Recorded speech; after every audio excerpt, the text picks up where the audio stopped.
السلام عليكم ورحمة الله. الحمد لله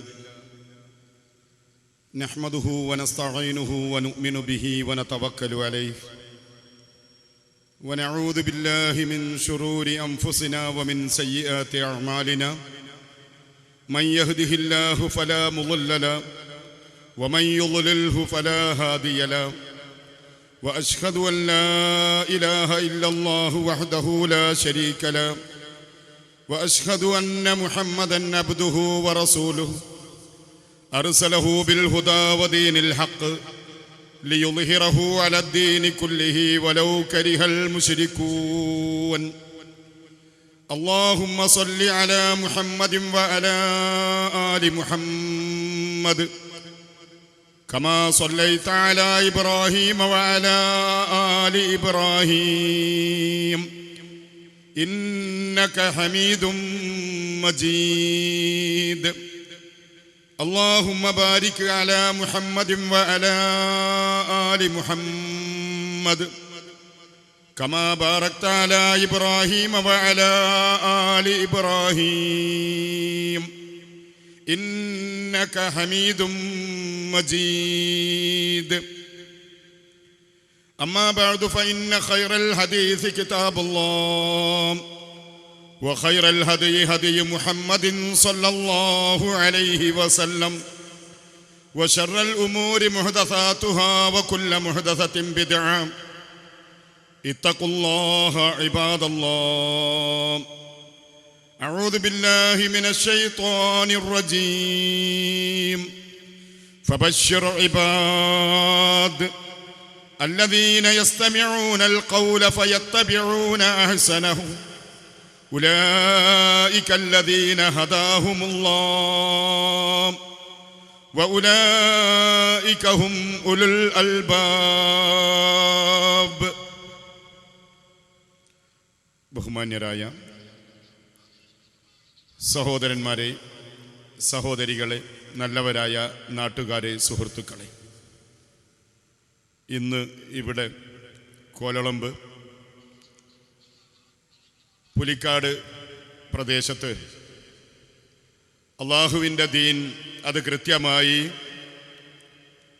ജനങ്ങളിലേക്ക് എത്തിച്ചു കൊടുക്കുന്നതിനുള്ള ഒരവസരം ഇവിടെ ഒരുക്കിയിരിക്കുകയാണ്. ഈ അവസരത്തിൽ ആദ്യമായി കൊണ്ട് ഞങ്ങൾക്ക് ഈ നാട്ടുകാരായ നല്ലവരായ നാട്ടുകാരോടും ശബ്ദം ശ്രദ്ധിച്ചുകൊണ്ട് സദസ്സിലും സമീപ പരിസര പ്രദേശങ്ങളിലുമൊക്കെ ഇത് ശ്രദ്ധിച്ചുകൊണ്ടിരിക്കുന്ന ആളുകളോടുമായിക്കൊണ്ട് ആദ്യമേ ഞങ്ങൾക്ക് ഓർമ്മപ്പെടുത്തുവാനുള്ളത്, അല്ലാഹു സുബ്ഹാനഹു വ തആല അവൻ്റെ ഫുർഖാനുൽ അലീമിലൂടെ മനുഷ്യകുലത്തോട് ഓർമ്മപ്പെടുത്തുന്ന സൂറത്ത് സുമറിൽ നിന്നുള്ള ഒരു വചനമാണ് ഞാൻ കേൾപ്പിച്ചിട്ടുള്ളത്. അതാണ് നിങ്ങളുടെ ശ്രദ്ധയിൽപ്പെടുത്താനുള്ളത്.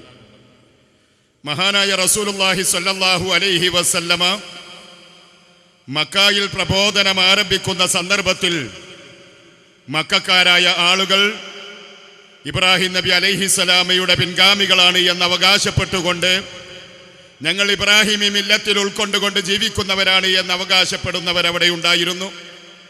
അതുപോലെ തന്നെ മറ്റ് പ്രവാചകന്മാരുടെ പിൻഗാമികളെന്ന് അവകാശപ്പെട്ടുകൊണ്ടുള്ള ആളുകൾ ആ നാട്ടിൽ അന്ന് അവിടെയുണ്ട്.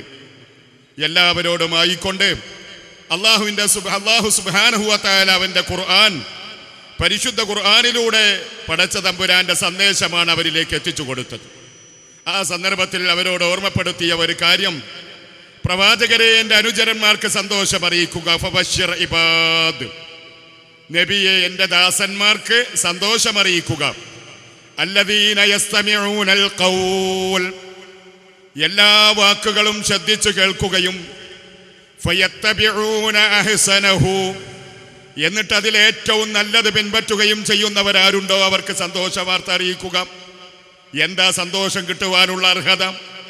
ഉലൈകല്ലദീന ഹദാഹുമുല്ലാഹ്, അവർക്കാണ് അള്ളാഹുവിൻ്റെ ഹിദായത്ത് ലഭിക്കുക.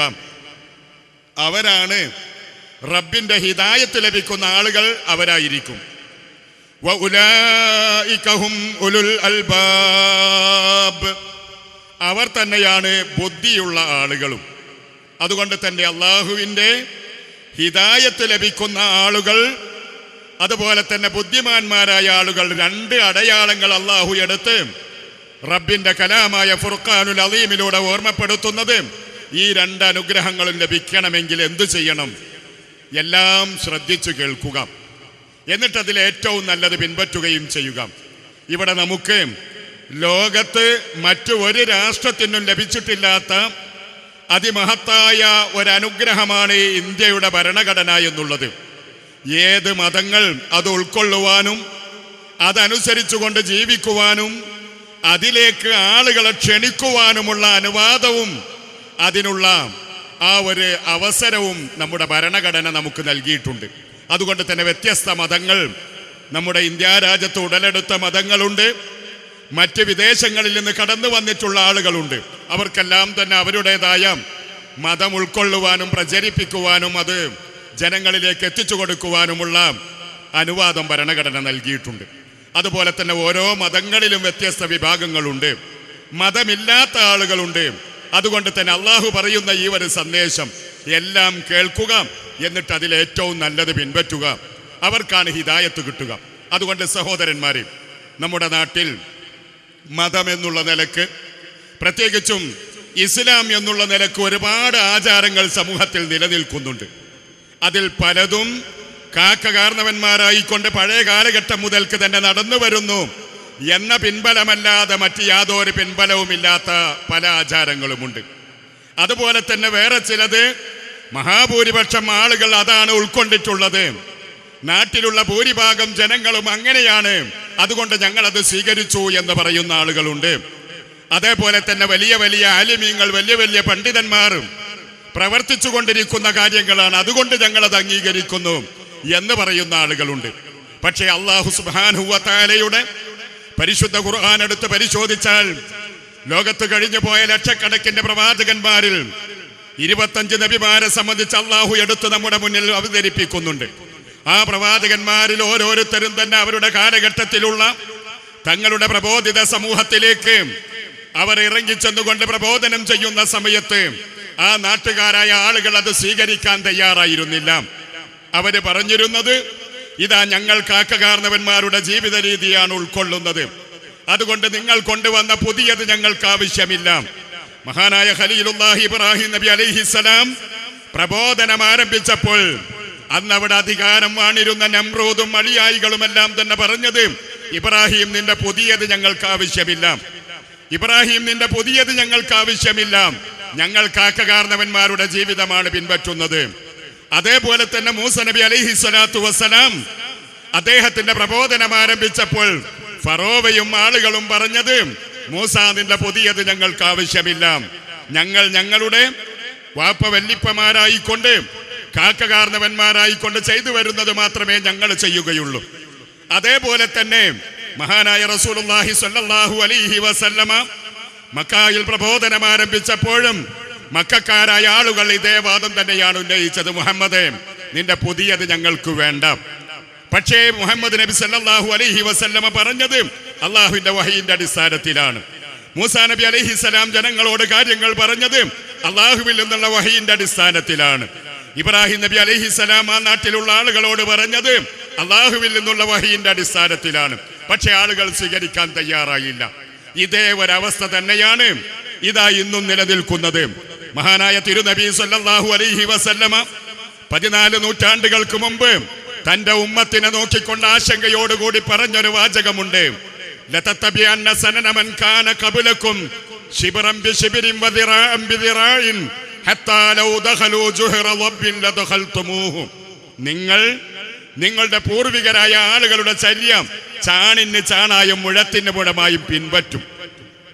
നിങ്ങളുടെ പൂർവികര് എങ്ങനെ ജീവിച്ചോ മുഹമ്മദ് നബി സല്ലല്ലാഹു അലൈഹി വസല്ലമയുടെ മുമ്പുണ്ടായിരുന്ന ആളുകൾ, ഉദാഹരണമായി കൊണ്ട് മൂസ നബി അലൈഹിസ്സലാമയുടെ അനുയായികൾ, ഈസ നബി അലൈഹിസ്സലാമയുടെ അനുയായികൾ എന്ന് അവകാശപ്പെടുന്ന ആളുകൾ, അവരൊക്കെ എന്തൊരു ജീവിതം മുന്നോട്ട് വെച്ചുവോ അതുപോലെ എന്റെ സമുദായമായ മുഹമ്മദ് നബി സല്ലല്ലാഹു അലൈഹി വസല്ലമയുടെ ഉമ്മത്തുകളിലും അതുപോലെ ഉണ്ടായിരിക്കും.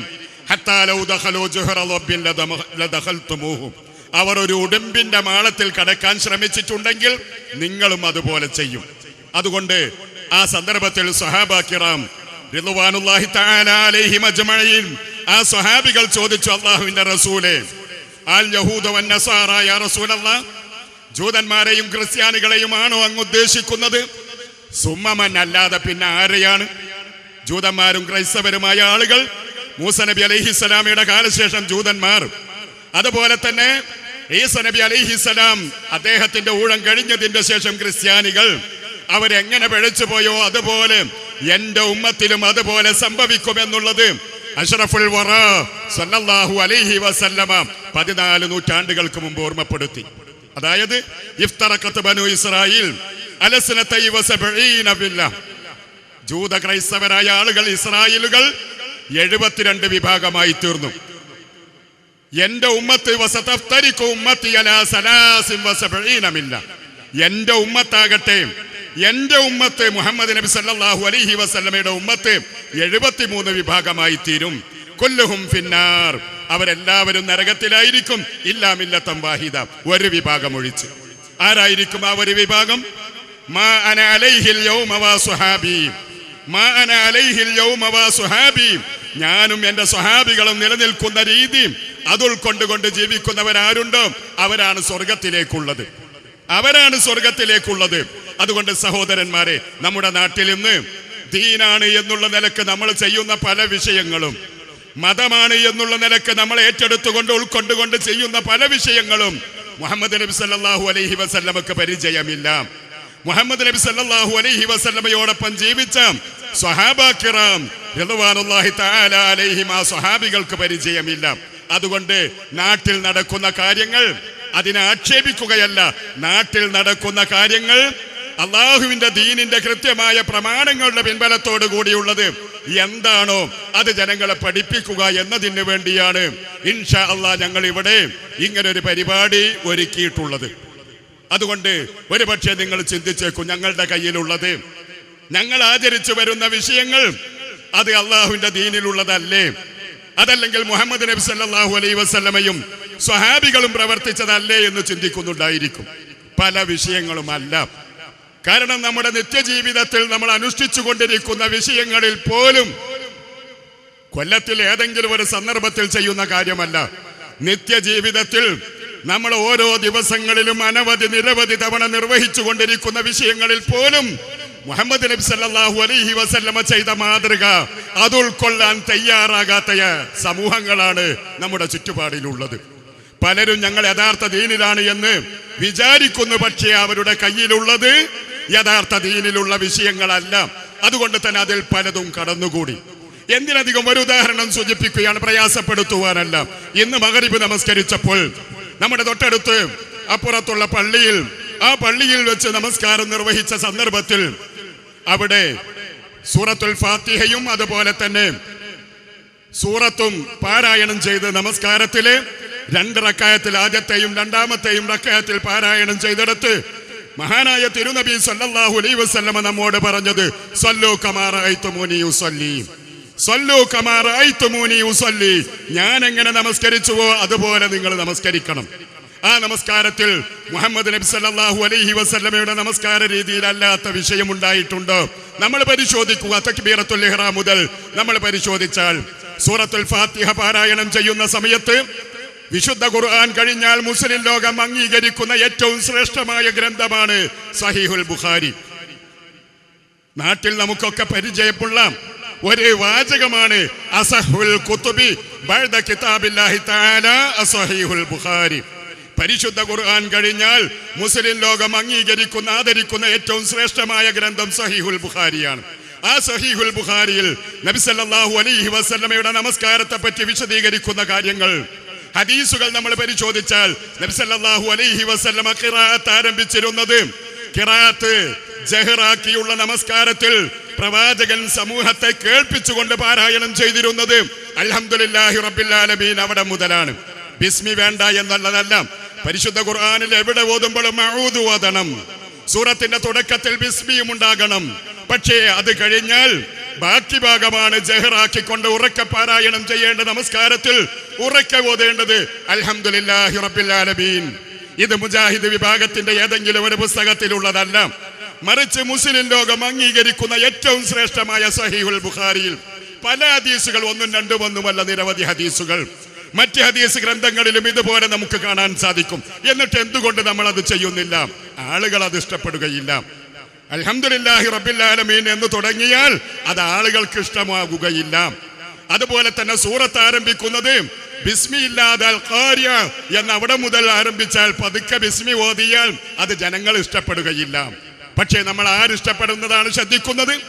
ജനങ്ങളുടെ ഇഷ്ടമാണോ അതല്ല മലിക്കുൽ ജബ്ബാറായ അള്ളാഹുവിന്റെ ഇഷ്ടമാണോ നമ്മൾ കാണേണ്ടത്? അവിടെയാണ് പലപ്പോഴും തന്നെ അപകടങ്ങൾ സംഭവിച്ചത്. അതുകൊണ്ടാണ് ഇവിടെ സൂചിപ്പിക്കുന്നത്. നാട്ടിൽ നടക്കുന്ന ഒരു ചെറിയ ഉദാഹരണമാണിത്. ഇതുപോലെ നിരവധി വിഷയങ്ങൾ, ഒരു നമസ്കാരം തന്നെ നമ്മൾ എടുത്ത് പരിശോധിച്ചാൽ നിരവധി കാര്യങ്ങൾ. അതുപോലെ തന്നെ അതിനേക്കാൾ ഉപരിയായിക്കൊണ്ട് ഒന്നാമതായി ശ്രദ്ധിക്കേണ്ടതായ വിശ്വാസ കാര്യങ്ങൾ എടുത്ത് പരിശോധിച്ചാൽ ആ വിശ്വാസ കാര്യങ്ങളിലും ഇതുപോലെ നിരവധി കാര്യങ്ങൾ നമുക്ക് കാണാൻ സാധിക്കും. അതുകൊണ്ട് എന്താണ് നമുക്ക് പരിഹാരമുള്ളത്? എന്താണ് നമുക്കുള്ള മാർഗം? അല്ലാഹു സുബ്ഹാനഹു വ തആല നമ്മോട് പറഞ്ഞു, അത്തിയുല്ലാഹ വ അത്തിയുർ റസൂൽ വ ഉലിൽ അംരി മിൻകും. മനുഷ്യരെ, നിങ്ങൾ പരലോകം ആഗ്രഹിക്കുന്നവരാണോ? നാളെ പിറ്റേന്ന് റബ്ബിന്റെ ഹശറിന്റെ മൈതാനത്ത് ഒരുമിച്ച് കൂട്ടുമ്പോൾ വിചാരണ ചെയ്യുന്ന സമയത്ത് രക്ഷപ്പെട്ടുകൊണ്ട് സ്വർഗത്തിൽ പ്രവേശിക്കണമെന്ന് ആഗ്രഹിക്കുന്നവരാണോ എങ്കിൽ നിങ്ങൾ അള്ളാഹുവിനെ അനുസരിക്കണം, റസൂലിനെ അനുസരിക്കണം. നിങ്ങളുടെ ഉത്തരവാദിത്വങ്ങൾ ഏറ്റെടുത്തുകൊണ്ട് നാട്ടിലുള്ള അധികാരികളെ നിങ്ങൾ അനുസരിക്കണം. ഒരു മഹല്ലാണെങ്കിൽ മഹല്ലിന്റെ നല്ലതായ പുരോഗമനത്തിന് വേണ്ടി ആ മഹല്ലിന്റെ ഉത്തരവാദപ്പെട്ട ആളുകൾ അനുസരിക്കണം. 2-3 ആളുകൾ ഒരു യാത്രയാണെങ്കിൽ അതിലൊരു അമീർ ഉണ്ടാകണം, ആ നേതൃത്വത്തെ അനുസരിക്കണം. ഇത് പൊതുവായ തത്വമാണ്. അള്ളാഹുവിനെ അനുസരിക്കുക, റസൂലിനെ അനുസരിക്കുക, അതേപോലെ തന്നെ കൈകാര്യകർത്താക്കളെ, ഭരണാധികാരിയെ അനുസരിക്കുക. അത് പറഞ്ഞ് അള്ളാഹു നിർത്തിയില്ല. പക്ഷേ എന്നാൽ മതപരമായ വിഷയങ്ങളിൽ എന്തെങ്കിലും ഭിന്നത നിങ്ങൾക്കുണ്ടായി കഴിഞ്ഞാൽ, മതപരമായ വിഷയത്തിൽ അഭിപ്രായ വ്യത്യാസമുണ്ടായി കഴിഞ്ഞാൽ ഫറുദ്ദൂഹു ഇലല്ലാഹി വറസൂൽ, അത് നിങ്ങൾ അള്ളാഹുലേക്കും റസൂലിലേക്കും മടക്കണം. അത് മടക്കാൻ നമ്മൾ തയ്യാറാകുന്നില്ല. അഭിപ്രായ വ്യത്യാസം ഉണ്ടാകുന്ന സമയത്ത് അതൊക്കെ ഇതിപ്പോ 4 ചക്കന്മാര് വന്ന് പറയുകയല്ലേ. എത്രയെത്ര കാലമായി നമ്മുടെ നാട്ടിൽ ഈ മഹല്ലിൽ ഈ ആചാരം നടന്നുകൊണ്ടിരിക്കുന്നത്? എത്രയെത്ര കാലമായി ഇവിടെ ഇങ്ങനെയുള്ള ഒരു പ്രവർത്തനം ഇവിടെ നിർവഹിച്ചു കൊണ്ടിരിക്കുന്നത്? അതുകൊണ്ട് ഞങ്ങൾക്ക് പുതിയത് വേണ്ട എന്നാണ് പറയുക. പക്ഷെ അതാണോ പുതിയത്? അതല്ല പുതിയത്. അതുകൊണ്ട് തന്നെ സഹോദരങ്ങളെ, ഇതുപോലെ നമ്മൾ ഓരോ വിഷയങ്ങളും എടുത്ത് പരിശോധിച്ചാൽ വളരെ കൃത്യമായി നമുക്ക് ബോധ്യപ്പെടും. ഖുർആനിനോട് യോജിക്കാത്ത കാര്യങ്ങൾ, സഹീഹായ ഹദീസുകളോട് യോജിക്കാത്ത കാര്യങ്ങൾ, നിരവധി വിഷയങ്ങൾ നമ്മുടെ നാട്ടിലുണ്ട്. അതുകൊണ്ട് തന്നെ എന്താണ് ഇസ്ലാം എന്ന് പറയുന്നത്? അത് നാട്ടിൽ നടക്കുന്ന കാര്യങ്ങൾ, അതല്ല ഇസ്ലാം. പ്രമാണത്തിൽ നിന്ന് ഇസ്ലാമിനെ മനസ്സിലാക്കുക. അതുപോലെ തന്നെ വിജയിക്കുന്ന കക്ഷികൾക്ക് പ്രവാചക സല്ലല്ലാഹു അലൈഹി വസല്ലമയുടെ കൂടെ ജീവിച്ച സ്വഹാബികൾ നമുക്ക് എടുത്തു പറഞ്ഞു തന്ന ഒരു നാമമാണ് അഹ്ലുസുന്നത്തി വൽ ജമാഅ എന്നുള്ളത്. അതായത് സുന്നത്തും അതുപോലെ തന്നെ ജമാഅത്തും. ആ അഹ്ലുസുന്നത്ത് വൽ ജമാഅത്ത് അവരാരാണ് എന്നുള്ളത് നാട്ടിൽ നടക്കുന്ന എല്ലാറ്റിനും ലൈസൻസ് കൊടുക്കുക, അതല്ല അഹ്ലുസുന്നത്ത് വൽ ജമാഅ. മറിച്ച് അതെന്താണ് എന്നുള്ളത് കൃത്യമായി നമ്മൾ പഠിക്കണം. അതുകൊണ്ട് സഹോദരങ്ങളെ, ഞാൻ എൻ്റെ ആമുഖ ഭാഷണം ദീർഘിപ്പിക്കുകയല്ല. നമ്മോട് സംസാരിക്കുന്നതിന് 2 പണ്ഡിതന്മാർ ഇവിടെയുണ്ട്. അതുകൊണ്ട് തന്നെ എനിക്ക് സൂചിപ്പിക്കാനുള്ളത്, നമ്മുടെ ഈ ജീവിതം മരണത്തോടുകൂടി അവസാനിക്കുന്നതല്ല. എപ്പോഴാണ് നമ്മുടെ ജീവിതം അവസാനിക്കുക എന്നറിഞ്ഞുകൂടാ. അതുകൊണ്ട് ഏത് സമയത്ത് അവസാനിക്കുകയാണെങ്കിലും വലാ തമൂതുന്ന ഇല്ലാ വഅൻതും മുസ്ലിമൂൻ, മുസ്ലിങ്ങളായിക്കൊണ്ടല്ലാതെ മരിക്കാൻ ഇടവരരുത്. അതുകൊണ്ട് എന്താണ് ഇസ്ലാം എന്ന് മനസ്സിലാക്കിയെങ്കിലേ മുസ്ലിമാകാൻ സാധിക്കുകയുള്ളൂ. അതുപോലെ തന്നെ രക്ഷപ്പെടുന്ന വിഭാഗം യൗമ തബിയല്ലു വുജൂഹ് വതസ്വദ്ദു വുജൂഹ്, ഒരു വിഭാഗത്തിന്റെ മുഖം പ്രശോഭിതമായി തീരുന്ന ദിവസം ആ കൂട്ടത്തിൽ നമ്മൾ ആകണം. അതുകൊണ്ട് അവരാരാണ് എന്ന് പഠിക്കണം. അതിനുള്ളൊരു വേദിയാണ് ഇവിടെ ഒരുക്കിയിട്ടുള്ളത്. ഇത് ഞങ്ങൾ ഇവിടെ നിർവഹിക്കുന്നത് ഭൗതികമായ എന്തെങ്കിലും ലാഭങ്ങൾ മുന്നിൽ കണ്ടുകൊണ്ടല്ല, മറിച്ച് ഞങ്ങളുടെ ബാധ്യതയാണ് ഇത് മനസ്സിലാക്കിയ ആളുകൾ മറ്റുള്ളവർക്ക് എത്തിച്ചു കൊടുക്കുക. നബി സല്ലല്ലാഹു അലൈഹി വസല്ലമയുടെ ഹജ്ജത്തുൽ വദായിൽ വെച്ച് വിടവാങ്ങൽ പ്രസംഗത്തിൽ അദ്ദേഹം ഓർമ്മപ്പെടുത്തി, ഫൽയുബല്ലിഹി ഷാഹിദുൽ ഗായിബ്, ഇവിടെ ഹാജരുള്ളവർ ഇല്ലാത്തവർക്ക് ഇത് എത്തിച്ചു കൊടുക്കണം. ഇവിടെ ഹാജരുള്ളവർ ഇല്ലാത്തവർക്ക് ഇത് എത്തിച്ചു കൊടുക്കണം. അതുകൊണ്ട് ആ ഉത്തരവാദിത്വമാണ് നിർവഹിക്കുന്നത്. എന്താണ് നമുക്ക് എത്തിക്കാനുള്ളത്? പരിശുദ്ധ ഖുർആൻ, അതുപോലെ തന്നെ അതിന്റെ വിവരണം. നബി സല്ലല്ലാഹു അലൈഹി വസല്ലമ പറഞ്ഞല്ലോ, തറക്തു ഫീകും അംറൈൻ. ഇതാ രണ്ട് കാര്യം നിങ്ങളെ ഏൽപ്പിച്ചുകൊണ്ടാണ് ഞാൻ പോകുന്നത്. ലൻ തളില്ലു മാ തമസ്സക്തും ബിഹിമാ. അത് രണ്ടും മുറുകെ പിടിച്ചുകൊണ്ട് ഏറ്റെടുത്തുകൊണ്ട് നിങ്ങൾ ജീവിച്ചാൽ ലൻ തളില്ലു, ഒരിക്കലും നിങ്ങൾ വഴിതെറ്റി പോകുകയില്ല. ഏതാണ് ആ രണ്ട് കാര്യങ്ങൾ? ഒന്ന് കിതാബ് അല്ലാഹ്, അള്ളാഹുവിന്റെ ഗ്രന്ഥമായ ഫുർഖാനുൽ അലീം. മറ്റൊന്ന് തിരുനബി സല്ലല്ലാഹു അലൈഹി വസല്ലമയുടെ ജീവിതചര്യ. അതുകൊണ്ട് സഹോദരങ്ങളെ, ഇവിടെ ഞങ്ങൾ അതാണ് നിങ്ങളുടെ മുന്നിൽ അവതരിപ്പിക്കുന്നത്. അതോടൊപ്പം തന്നെ ഇൻഷാ അല്ലാഹ് നമ്മുടെ കോഴിക്കോട് വെച്ച് മുജാഹിദ് ദഅ്വാ സമിതിയും അതുപോലെ തന്നെ അതിന്റെ യുവജന വിഭാഗമായ ISM-ഉം വിദ്യാർത്ഥി വിഭാഗമായ MSM-ഉം എല്ലാവരും തന്നെ സംയുക്തമായി കൊണ്ട് ഒരു വലിയ പരിപാടി ഇൻഷാ അല്ലാഹ് ഉദ്ദേശിക്കുന്നുണ്ട്. ഫെബ്രുവരി 13, 14 തീയതികളിലായിക്കൊണ്ട് കോഴിക്കോട് സ്വപ്നനഗരിയിൽ വെച്ചുകൊണ്ട് 2 ദിവസം നീണ്ടു നിൽക്കുന്ന ഖുർആൻ പഠന സമ്മേളനമാണ്. ആ സമ്മേളനത്തിന്റെ ഒരു പ്രചരണവും കൂടിയാണ് ഇന്നിവിടെ ഞങ്ങൾ ഇതുകൊണ്ട് ഉദ്ദേശിക്കുന്നത്. അതുകൊണ്ട് തന്നെ ആ സമ്മേളനത്തിലേക്ക് നിങ്ങളെ എല്ലാവരെയും ക്ഷണിക്കുകയാണ്. ഇൻഷാ അല്ലാഹ് 2016 ഫെബ്രുവരി 13, 14 തീയതികളിൽ കോഴിക്കോട് നടക്കുന്ന സമ്മേളനം. അതുപോലെ തന്നെ മുജാഹിദുകളുടെ ഒരുപാട് പ്രഭാഷണ പരിപാടികൾ പരിസരങ്ങളിലൊക്കെ നിങ്ങൾ അതിനെക്കുറിച്ച് കേൾക്കുമ്പോൾ, അറിയുമ്പോൾ നിങ്ങൾ അതിൽ പങ്കെടുക്കുക, സത്യം മനസ്സിലാക്കാൻ ശ്രദ്ധിക്കുക. കാരണം നമ്മൾ ദുനിയാവ് എത്ര കാലം നമുക്ക് കിട്ടുമെന്ന് അറിഞ്ഞുകൂടാ. അതുകൊണ്ട് കൃത്യമായി അല്ലാഹു സുബ്ഹാനഹു വ തആലയുടെ ദീന് അത് പഠിക്കാനും അത് പകർത്തുവാനും കിട്ടുന്ന സന്ദർഭങ്ങൾ നമ്മൾ ഉപയോഗപ്പെടുത്തിയിട്ടില്ലെങ്കിൽ നാളെ റബ്ബിന്റെ മുന്നിലെത്തുമ്പോൾ വിരല് കടിക്കേണ്ടി വരും. അതുകൊണ്ട് അതിന് ഒരിക്കലും തന്നെ അവസരം കൊടുക്കരുത്. പഠിക്കുക, കാര്യങ്ങൾ ജീവിതത്തിൽ ഉൾക്കൊള്ളുക, മറ്റുള്ളവർക്ക് പറഞ്ഞു കൊടുക്കുന്നതിൽ കഴിവിന്റെ പരമാവധി സഹകരിക്കുക എന്നുള്ളത് മാത്രം ഈ സന്ദർഭത്തിൽ ഓർമ്മിപ്പിച്ചുകൊണ്ട് ഞാൻ എൻ്റെ വാക്കുകൾ അവസാനിപ്പിക്കുന്നു. ഈ പരിപാടിയിൽ ആദ്യമായി കൊണ്ട് നമ്മോട് സംസാരിക്കുന്നത് എന്താണ് ഇസ്ലാം എന്നുള്ളതിനെ കുറിച്ച് സംസാരിക്കുന്ന മൗലവി ജംഷീർ എന്ന സുഹൃത്തിനെ ആദരപൂർവ്വം നിങ്ങളുടെ മുന്നിലേക്ക് ക്ഷണിക്കുന്നു.